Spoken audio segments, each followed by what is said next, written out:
Hati ang reaksyon ng mga senador sa panukalang batas na isinusulong ngayon sa Senado na ibaba sa 10 taon ang criminal age liability ng mga bata. Yan ang ulat ni Daniel Manalastas. Isinusulong sa Senado panukalang batas na layong pababain sa 10 taon ang criminal age responsibility o ang edad ng pananagutan. Amyendahan ng panukala ang Republic Act 9344 on Juvenile Justice and Welfare Act of 2006. Minsan na rin po akong naging in conflict with the law. Dala ng pagiging mapusok mula pagkabata noong ako po ay nasa bilangguan. Ako po ay nangulila na magkaroon ng mga panukala na magbibigay proteksyon sa mga batang nakakulong. Pero kakasulong pala ng panukalang batas, tila hati na ang mga senador sa panukalang ito na isinusulong ni Senador Robin Padilla. Si Senador Kiko Pangilinan tumayo para linawin ang ilang probisyon ng kasalukuyang batas. Yung bitiw na salita ng bata dito sa video na sinasabing ginawa namin ng krimen dahil alam namin hindi kami mapaparusahan ay maling impormasyon.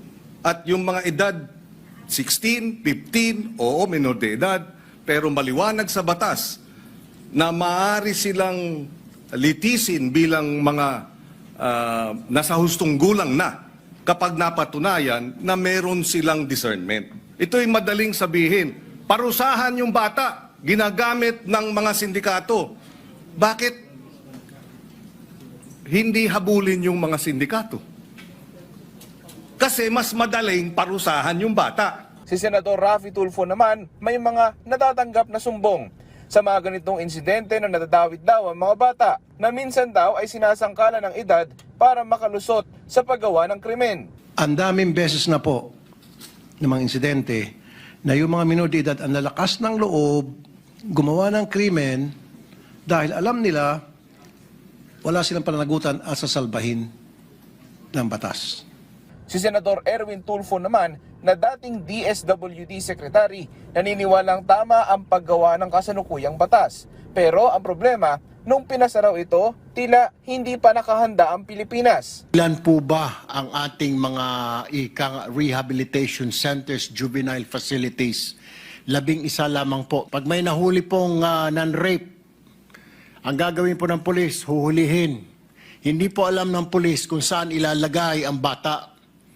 Dahil wala pong kulungan, wala po siyang selda, hindi naman pong maaring isama siya sa mga matatandang nakakulong. Wala po tayong juvenile court.